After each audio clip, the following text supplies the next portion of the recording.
I still remember the sound. Not the judge's order. Not the shouting. Not even the diesel engines. It was the sound of a nail gun suddenly going silent across 45 half-finished villas. 1 second the whole construction site was buzzing with activity. Workers moving lumber, concrete trucks rolling through the gate, sales agents walking buyers through model homes with polished smiles. The next second, everything stopped. Just stopped. A county deputy stepped out of his cruiser carrying a stack of papers thick enough to make a contractor nervous. Another deputy walked straight to the front gate where a giant banner read Cedar Vale Villas, luxury country living. He pulled out a roll of tape and pressed a court order right over the middle of it. The paper fluttered once in the Texas wind. Then it stuck. That was the moment every conversation on that site died. Dead quiet. Workers stared. Buyers stared. Even the foreman looked like he forgot what he was about to say. Then a white SUV came flying across the gravel lot. Maribel Vickers stepped out so fast she nearly slammed the door off its hinges. Her expensive sunglasses were pushed up on her head, and for the first time since I'd met her, she didn't look confident. She looked scared. "Who authorized this?" she demanded. The deputy barely looked up from his clipboard. "District Court order, ma'am." She pointed across the site. "You can't shut down a project this size without notice." The deputy handed her a copy. Apparently, the judge disagreed. That's when she saw me standing outside the fence. I wasn't celebrating. I wasn't smiling. I wasn't even inside the property.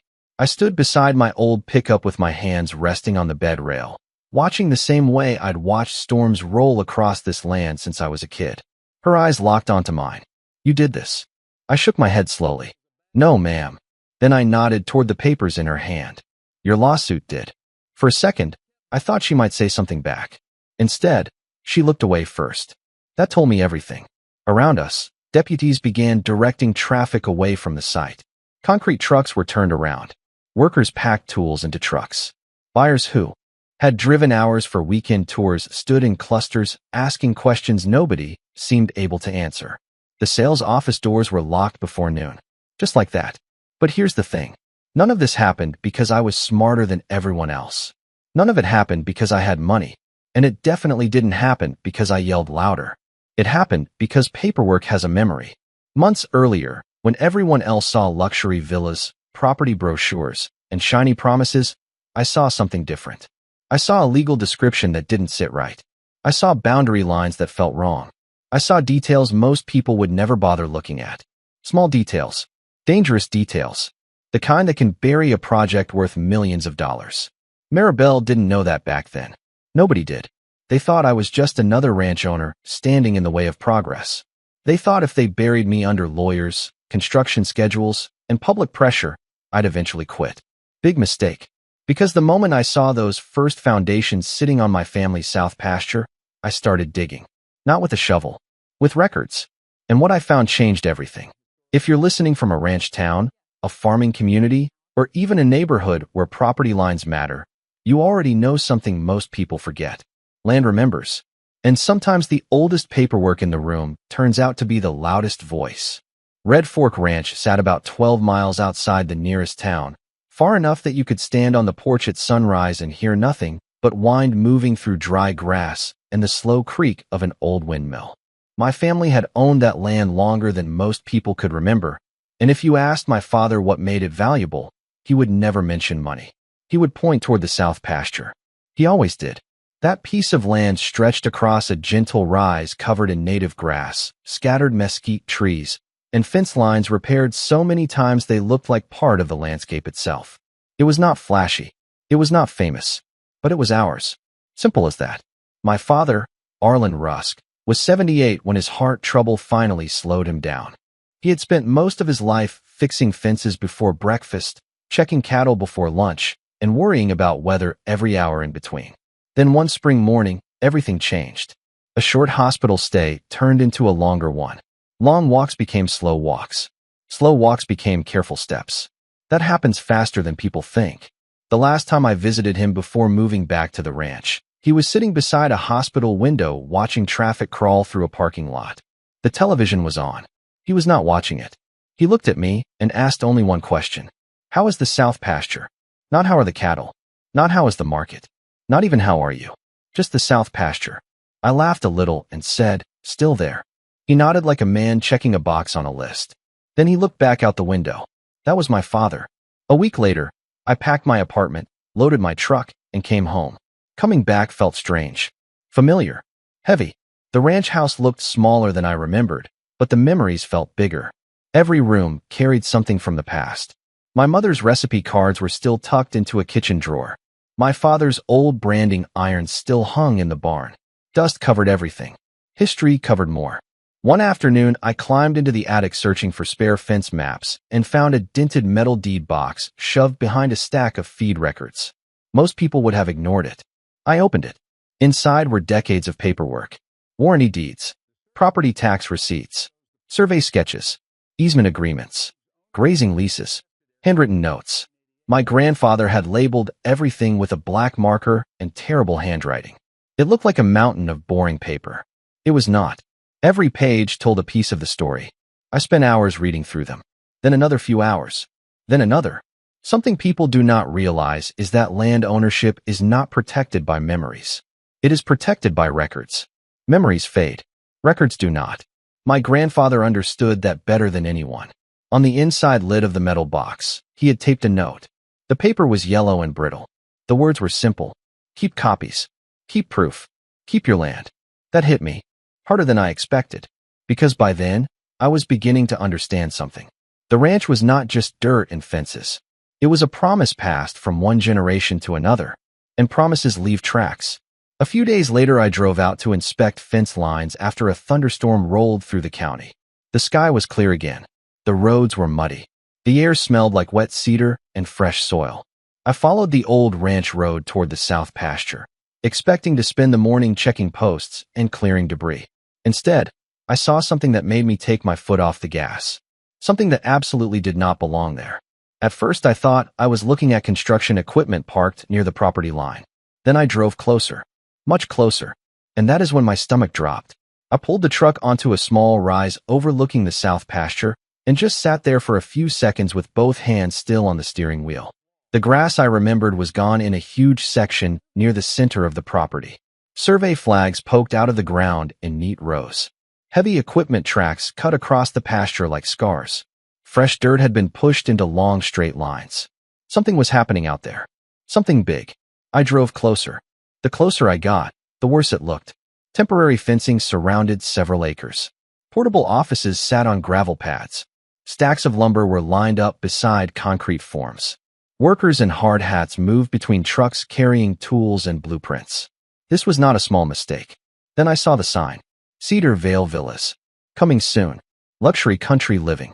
Beneath it was a glossy rendering showing rows of upscale homes with decorative stone entrances, landscaped walking paths, and smiling families standing exactly where my cattle had grazed 6 months earlier. I stared at it. Then I stared at the pasture. Then back at the sign. The sign did not blink. Neither did I. At first, I honestly thought somebody had made an error. A survey mistake.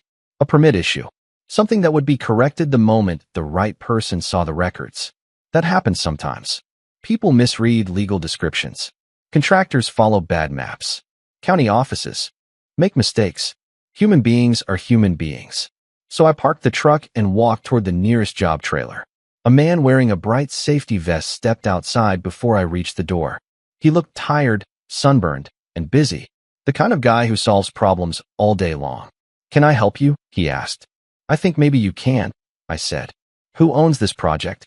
He pointed toward the main trailer. Development group out of Dallas.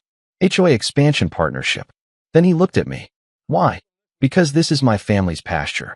His expression changed immediately. Not angry. Not defensive. Just uncomfortable. You need to talk to management, he said. I am management, a woman's voice replied from behind him. I turned around. The woman walking toward us looked like she belonged in a real estate magazine photo shoot more than a construction site.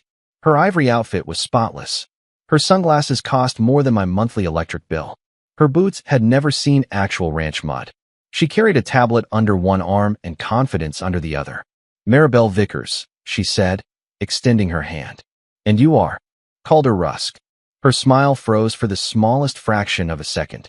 Then it returned. Oh, just one word. But it told me she already knew exactly who I was. That caught my attention. This pasture belongs to my family. I said. I think there may be a boundary issue here. She gave a polite little laugh.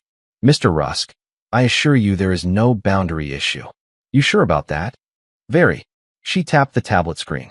Everything here has been properly reviewed. The workers nearby pretended not to listen. They listened anyway. Reviewed by who? I asked. Surveyors. Attorneys. Planning consultants. She smiled again. A lot of professionals. That answer sounded impressive. It also sounded rehearsed. I looked past her toward the construction area.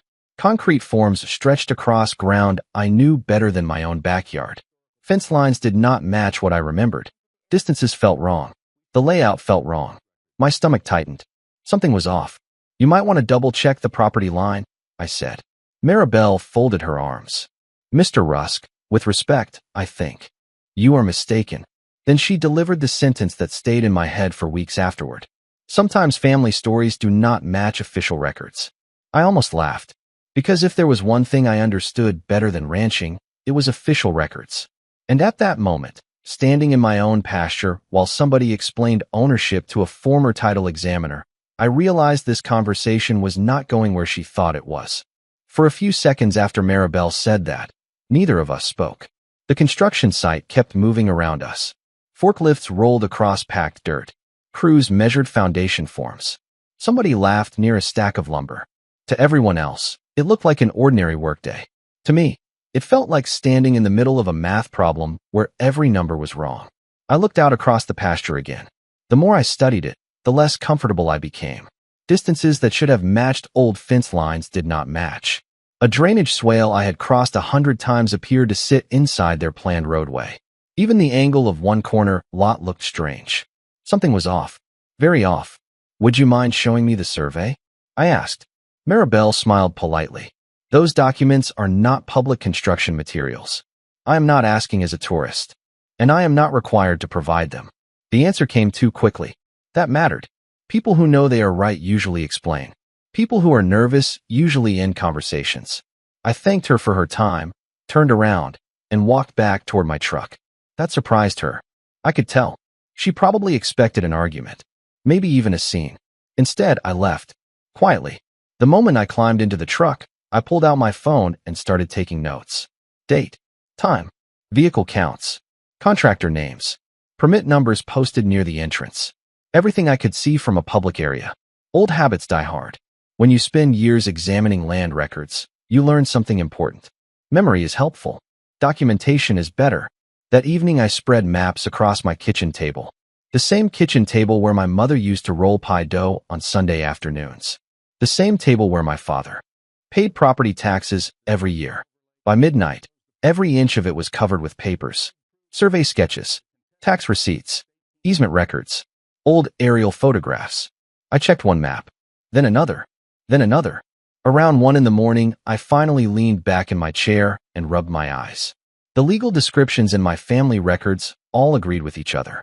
Every one of them. That should have made me feel better. It did not. Because if my paperwork was right, somebody else's paperwork was very wrong. The next morning I drove into town and visited the county records office. The building smelled exactly like every county office in America smells. Paper, coffee, dust, and air conditioning. A clerk named Denise had worked there almost 20 years. She knew me from old title work. Called her, she said, looking over her reading glasses. You look like a man carrying a problem. I might be. She laughed. That narrows it down to everybody who walks through that door. For the next 3 hours, I reviewed filings connected to the development. Site plans, permit applications, recorded plats, supplemental descriptions. Most of it looked ordinary. Then I found something that made me sit up straighter. One legal description referenced an access easement created decades ago for utility maintenance. Not ownership. Access. Those are two very different things. An easement lets somebody cross property under specific conditions. It does not magically transfer ownership. I read the paragraph 3 times. Then a fourth. My pulse picked up. Maybe it was nothing. Maybe it was everything. I printed copies and took them home. 2 days later, the situation escalated. Fast. A certified envelope arrived in my mailbox. The return address belonged to a law firm in Dallas. Inside was a formal demand letter accusing me of interfering with a lawful development project.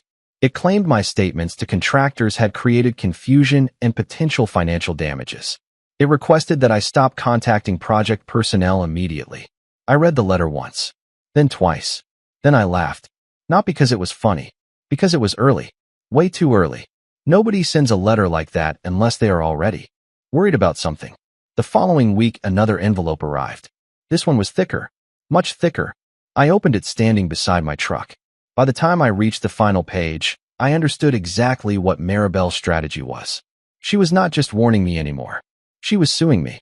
According to the complaint, I had interfered with business relationships, disrupted construction activities, damaged the project's reputation, and created unnecessary delays. The language made me sound like some kind of professional troublemaker. I stared at the paperwork while the Texas wind flipped through the pages. Then I looked out toward the south pasture in the distance. 45 villas. Hundreds of thousands of dollars already invested. Buyers signing contracts. Contractors building every day. Most people would have panicked. I did not. Because one thing bothered me more than the lawsuit itself. Maribel had moved incredibly fast. Too fast. And people only move that fast when they are afraid somebody might catch up. The lawsuit spread through the county faster than a grass fire rumor. Within a week, people I had not spoken to in years suddenly had opinions about me. A local real estate page shared part of the complaint. A few buyers posted worried comments. Somebody claimed I was trying to force a settlement. Somebody else claimed I had waited until construction started so I could demand money. None of it was true. None of it mattered. At least not yet. The construction crews kept working every day. More framing appeared. More concrete trucks arrived. More buyers toured model layouts while sales agents pointed towards sunsets and future property values. The project looked stronger than ever. That was the problem. One afternoon, I stopped at a diner outside town. The same diner where ranchers had been drinking coffee for decades. A man I knew from cattle auctions slid into the booth across from me. "Calder," he said carefully. "You sure you want to keep fighting this thing?" I stirred my coffee. "Depends what you mean by fighting." He shrugged. "They already built half the place." "Not half. You know what I mean." I nodded. He was not being rude. He was being practical. Most people see construction and assume ownership is already settled. They see roads, foundations, permits, and equipment and think somebody must have checked everything. Usually that is true. Usually. But not always. That word matters. Later that evening, I drove out to visit my father. He was sitting on the porch watching the sky turn orange over the pasture land beyond the house. His movements were slower than they used to be, but his eyes still missed very little. "How bad is it?" he asked. I sat beside him. "Bad enough." He nodded once. "You got the records?" "Every one of them." "Then keep going." That was the entire speech. No dramatic advice. No grand ranch wisdom. Just keep going. Sometimes the best guidance fits inside 3 words. The next morning, I called an attorney named Tessa Bramwell. She specialized in property litigation and had spent years dealing with title disputes, boundary conflicts, and easement cases. More importantly, she had a reputation for being patient. That mattered to me. Loud lawyers make good television. Patient lawyers win cases. We met in her office 2 days later. The walls were covered with framed survey maps and aerial photographs. Most people decorate with art. Property attorneys decorate with evidence. Tessa spent nearly an hour reviewing the documents I brought. She barely spoke. She just read. Every few minutes, she highlighted something or made a note. Finally, she leaned back. "You were a title examiner." "For a long time." "Then you already know what I am about to say." I did. "Something does not line up." She tapped one of the legal descriptions. "Several things do not line up." Hearing that from her changed everything. Until then, I had only suspected a problem. Now somebody else saw it too. We hired a surveyor named Orrin Pike. Orrin looked like he had spent most of his life outdoors and had accidentally wandered into the modern world. He carried old field notebooks, trusted measurements more than opinions, and seemed happiest standing beside a fence post. Within days, he was reviewing historical surveys, aerial imagery, benchmark locations, and corner markers dating back decades. The deeper he dug, the more interested he became. That made me nervous. Surveyors only get excited when something unusual is hiding underground or on paper. About 2 weeks later, another development happened. Not at the construction site. In the lawsuit, Tessa received the first batch of documents from the other side. Emails, planning materials, internal correspondence. Permit files. Nothing explosive. Not yet. But buried inside hundreds of pages was something curious. A reference to an earlier title concern. Just one line. Easy to miss. Most people would have missed it. Tessa did not. Neither did I. She slid the page across her desk and pointed to a paragraph. Read that. I did. Then I read it again. Somebody involved in the project had questioned part of the boundary description months before construction started. The concern appeared to have been noted, then ignored. My stomach tightened. Suddenly the lawsuit looked different. Much different. Maribel thought she had put me on defense. She thought the pressure would make me back away. What she did not realize was that every document her side produced gave us another piece of the puzzle. And for the first time since this whole mess started, I began to think she might have made a very expensive mistake. The next month became a strange routine of ranch work during the day and document work at night. While crews kept adding walls, roofs, and driveways across the disputed area, our side kept digging through records that were older than some of the workers building those houses. Every few days, Orrin Pike would call with another finding. Every few days, Tessa Bramwell would uncover another document. Piece by piece, a picture started forming. And it was not a good picture for Maribel. One afternoon, Orrin asked me to meet him near an old fence corner on the far edge of the ranch. The post itself was long gone. The wire was gone too. All that remained was a rusted metal marker half buried beneath grass and dirt. Most people would have walked right past it without noticing. Orrin did not. Surveyors notice everything. He brushed dirt away with a small hand tool and pointed at the marker. See this? He asked. What am I looking at? He smiled. History. That marker matched coordinates from an old survey filed decades earlier. Not a recent survey. Not a revised survey. The original one. The same survey referenced throughout the chain of ownership records connected to my family's ranch.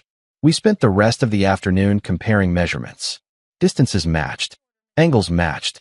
Boundary calls matched. The old records were holding together perfectly. That mattered. Because meanwhile, the development documents were starting to look weaker every week.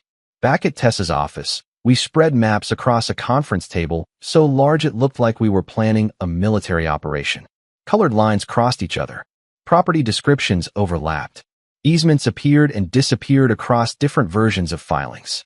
Some documents described access rights. Others described utility corridors. A few described ownership parcels.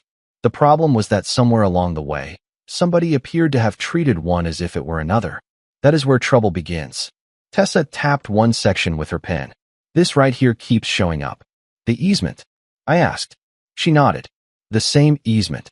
You think that is the source? I think somebody relied on it far more than they should have. The room fell quiet.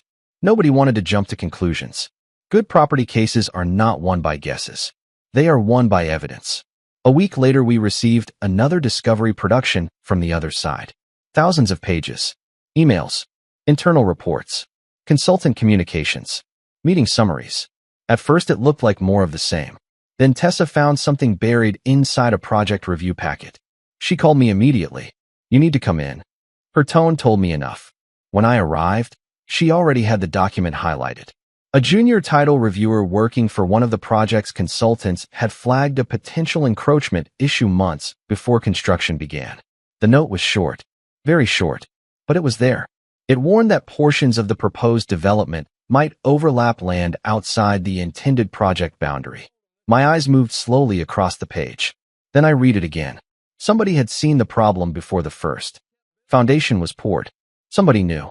What happened after this? I asked. Tessa slid another document toward me. An internal response. Brief. Direct. The concern had been acknowledged. Then dismissed pending further review. Further review never seemed to happen. Instead, construction continued. Roads were built. Utilities were installed. Houses went up. Buyers signed contracts. Millions of dollars kept moving forward. Suddenly, the entire situation looked different. Not because we had won anything. We had not. Not yet. But because the story being told publicly no longer matched the paperwork being produced privately. That gap was getting wider. A few days later, Orrin completed a detailed overlay comparing historical surveys against current construction layouts.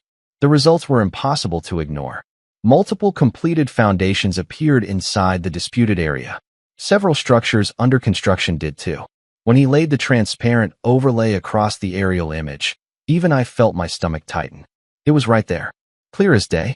No dramatic interpretation required. Just lines. Measurements. Math. The kind of evidence that does not care about opinions. That evening I drove back to the ranch after sunset. The construction lights glowed in the distance like a small city. Trucks moved across the site. Crews were still working. Buyers were still buying. Maribel was still acting like everything was under control. But for the first time since this whole nightmare began, I understood something she did not. The danger was no longer on my side of the table. It was slowly moving toward hers.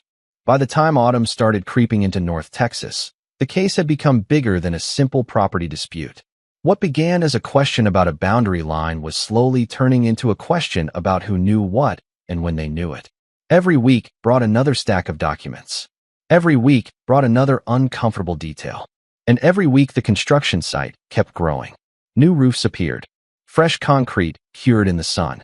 Landscaping crews started shaping entrance features near the main road. To anyone driving past, the project looked unstoppable. That illusion was exactly what worried me. One morning Tessa called before sunrise. Her voice was calm, but I could tell she had found something important. "Can you get to the office by 9?" she asked. "That depends," I said. "Is this good news or bad news?" "That depends on which side of the lawsuit you are sitting." That got my attention. When I arrived, Orrin was already there. Several folders covered the conference table. Tessa slid a printed email chain toward me. "Start here." I read the first message, then the second, then the third.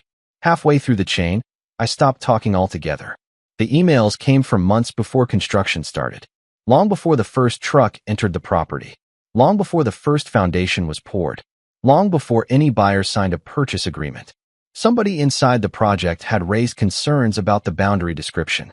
Not once, multiple times. The language was careful, professional. Nobody accused anyone of wrongdoing. They simply pointed out inconsistencies and recommended additional review. That should have been the end of the story. It was not. Far from it. Further down the chain sat a response from a project executive. The message was short enough to fit on a single screen. But those few lines changed everything.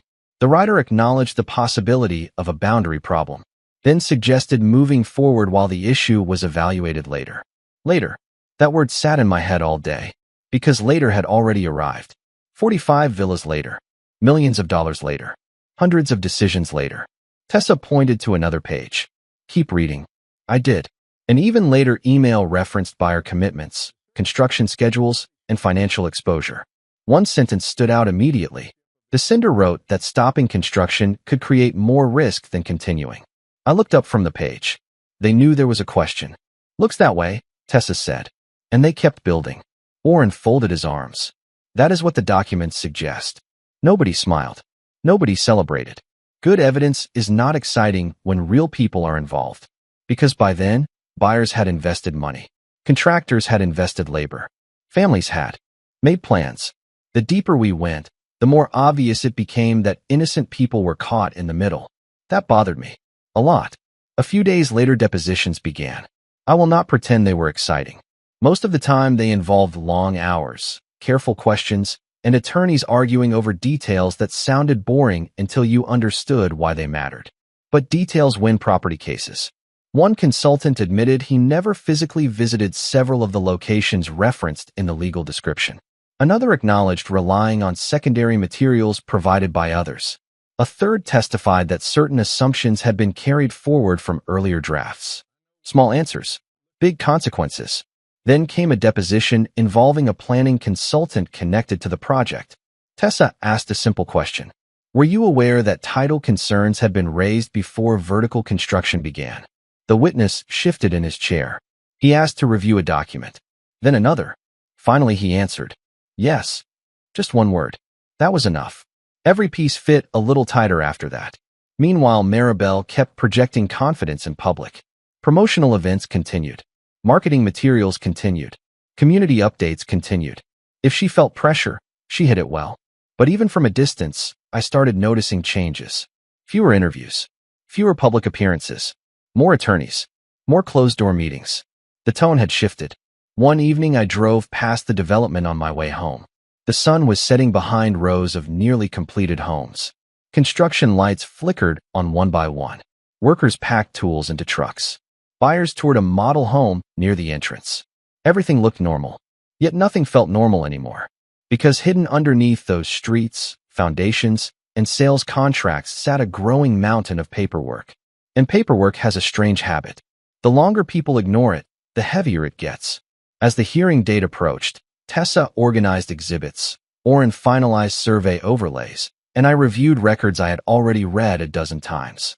Not because I doubted them, because I wanted to understand every inch of the story. The truth was no longer hiding. It was sitting in plain sight. The only thing left was putting it in front of a judge. The hearing took place on a gray Tuesday morning that felt strangely ordinary. The courthouse parking lot was half full when I arrived.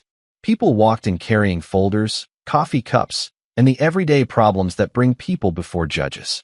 Nobody looking at the building would have guessed that inside, a project worth millions of dollars was about to collide with a stack of old property records. That is the funny thing about paperwork. It does not look dangerous until somebody reads it. Tessa met me near the entrance carrying 2 banker boxes full of exhibits. Orrin arrived a few minutes later with survey maps rolled under one arm. We exchanged a few words, but not many. There was nothing left to debate. Months of research had already done the talking. Now it was the document's turn. Across the hallway, Maribel stood with her legal team. She looked exactly the way she always looked. Perfectly dressed. Perfectly composed. Perfectly confident. If she felt nervous, nobody could see it. Several people connected to the development had come to watch. Consultants, investors, project managers, a few prospective buyers. Even some county officials quietly took seats in the back. Everybody understood that something important was about to happen. The courtroom itself was quiet when Judge Naomi Ellender entered. After a few procedural matters, the hearing began. Maribel's attorneys spoke first. They argued that construction had relied on approved plans, professional reviews, and substantial investment. They described delays, financial harm, and uncertainty created by the dispute. On the surface, it sounded persuasive. Large projects often do. Then Tessa stood up. She did not raise her voice. She did not make dramatic speeches. She simply started laying out facts. One document at a time. One map at a time. One record at a time. First came the chain of ownership records connected to my family's ranch. Then came decades of tax payments. Then came historical surveys. Then came aerial imagery. Each exhibit connected to the next like pieces of a puzzle that had been waiting years to be assembled. The judge listened carefully. So did everyone else. After that, Orrin took the stand. He explained how survey retracement works. He described boundary monuments, historical references, legal descriptions, and measurement verification. He showed overlays comparing the development plans against the historical property boundaries. Even people with no surveying background could see what the maps revealed. Several completed foundations sat inside the disputed area. Multiple structures under construction appeared there too. The room grew quieter with every slide.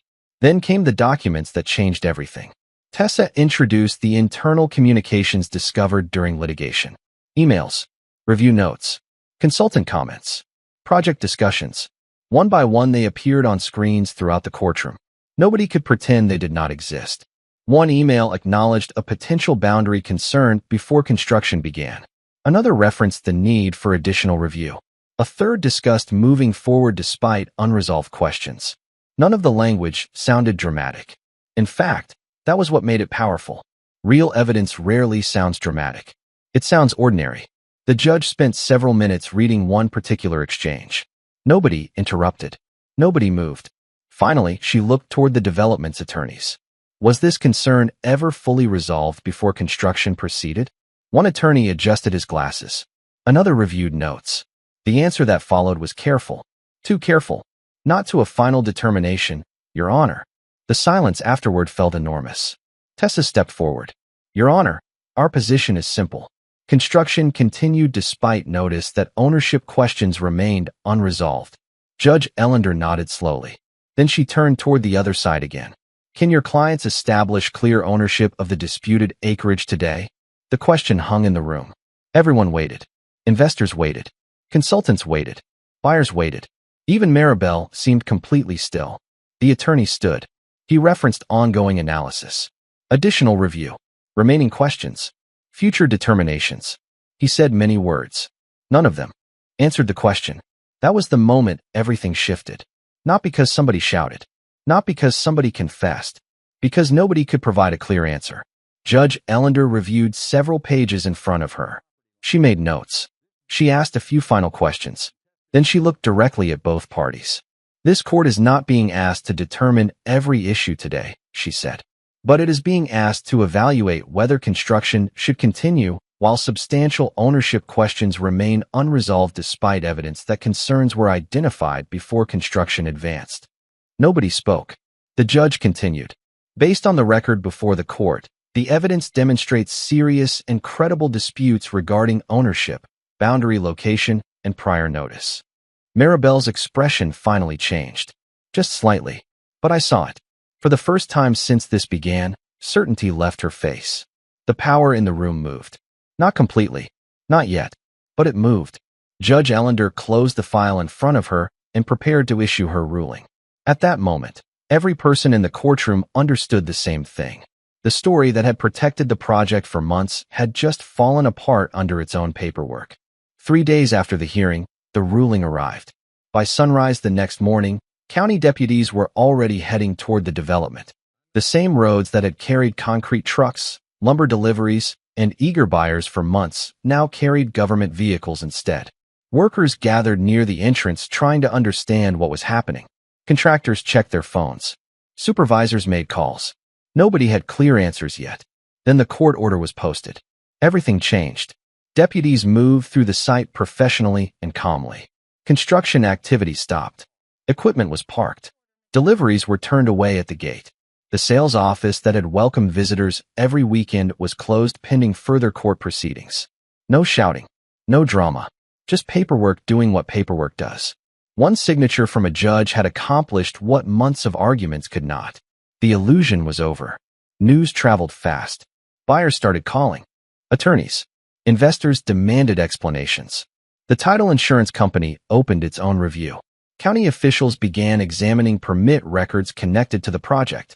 Questions that had been ignored for months suddenly became impossible to avoid. Everybody wanted answers. Maribel tried to reassure people at first. Public statements were issued. Meetings were held. Explanations were offered. But explanations are difficult when documents tell a different story. Every new review seemed to uncover another problem. Every new file seemed to raise another question. The pressure kept building. Within weeks, leadership changes began. Several people stepped away from project responsibilities. Outside consultants were brought in. Financial reviews expanded. Eventually, Maribel resigned from her position with the association. Not because of rumors. Not because of opinions. Because the paperwork spoke for itself. That mattered. The part most people never saw happened afterward. Contrary to what some folks expected, I did not spend my days celebrating. I did not drive past the site looking for satisfaction. I did not enjoy seeing buyers worried about homes they hoped to own. Most of those families had done nothing wrong. They trusted professionals. They trusted paperwork they believed had already been verified. They were victims of the situation too. So when the court appointed a receiver to oversee portions of the dispute, I cooperated. Tessa cooperated. Orrin cooperated. The goal was not revenge. The goal was fixing a mess before more innocent people got hurt. Months passed. Winter arrived. Then spring. Gradually, the noise disappeared from the south pasture. No more backup alarms. No more delivery trucks. No more crews arriving before dawn. Grass began returning to areas that had been disturbed. Wind moved across the pasture again, without competing against engines and machinery. The land felt familiar. It felt like itself. One afternoon, I drove my father out there in the old ranch truck. He moved slower than he used to, but he insisted on seeing the pasture with his own eyes. We parked near a rise overlooking the property and sat quietly for a while. The sky was clear. The air smelled like dry grass and cedar. Fence lines stretched across the landscape exactly where they belonged. Some things are worth protecting.